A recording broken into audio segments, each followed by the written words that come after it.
Hello guys, welcome to this new lesson, writing. As you know, there are many types of essays, and one of which is cause and effect essay. First thing to know about cause and effect essay is that to every action there is a reaction, which means that every action will lead us to another action.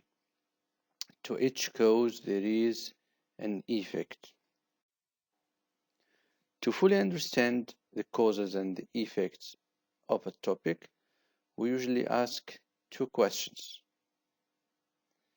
Why did this happen? To know the cause. Example, why do people smoke? What happens as a result of this? To know the effect. Example, what happens as a result of smoking? So let's work on this topic and let's brainstorm some causes and some effects of smoking. As I told you before, to know the causes, all you have to do is to ask the question, why do people smoke? Of course, everybody know why do people smoke. First cause, sometimes smokers try to show off.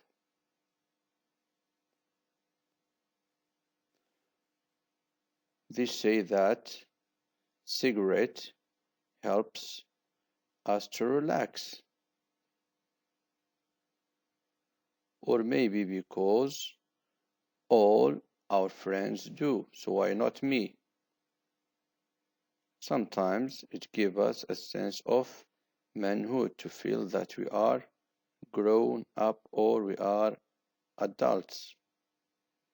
On the other hand, there are some effects to smoking. As I said, to every action there is a reaction, like a domino. If you just push the first piece, all the other pieces are going to fall down. So let's see some effects of smoking. Yes, of course, we have smoking causes mainly deadly diseases, and number one disease, as you see or as you know, is cancer. Smoking causes bad breath or bad smell. It causes coughing. Smokers cough all the time. And smokers always feel fatigue or being tired. Now, speaking of cause and effect, there are four cause and effect essay structures. The first structure, structure number one, of course, any topic should have an introduction. What we should write introduction is either we give general information about the topic or we just stick to defining the topic. Then comes the body, and this is what is important about all these structures. We have example number one. If we are concentrating or focusing on causes, all we have to do is to mention the causes and then conclusion.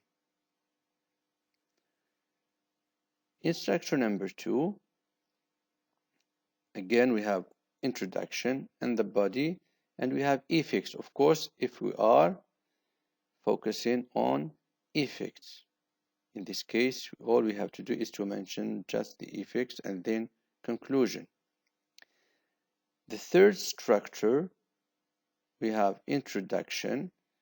In the body, we have causes and then effects. Here we have two paragraphs in the body. First one is about causes, and the second one is about effect, then conclusion. The fourth structure, we have, of course, introduction. In the body, we have cause plus its effect. As you can see here, cause 1, effect 2, cause 2, effect 2, cause 3, effect 3, and then conclusion. But I think the most known structure or the most dealt with structure is number 3. You write the introduction, then the body, which consists of two paragraphs, cause and effect. Then you go to the conclusion. You may either suggest something or give a piece of advice or ask some questions, etc. And of course, a cause and effect. In a cause and effect, you need some transition on linking word. As you can see here, we have some linking words used to show cause and effect. We have so, therefore, accordingly, hence, as a result, consequence, resulting from, in consequence of this, consequently, because of this or because of that, for this reason, owing to, due to the fact, this demonstrates that, it follows that, this suggests that, and accepting, assuming this, and of course we have other linking words. Thank you so much for your attention. See you in my next lesson.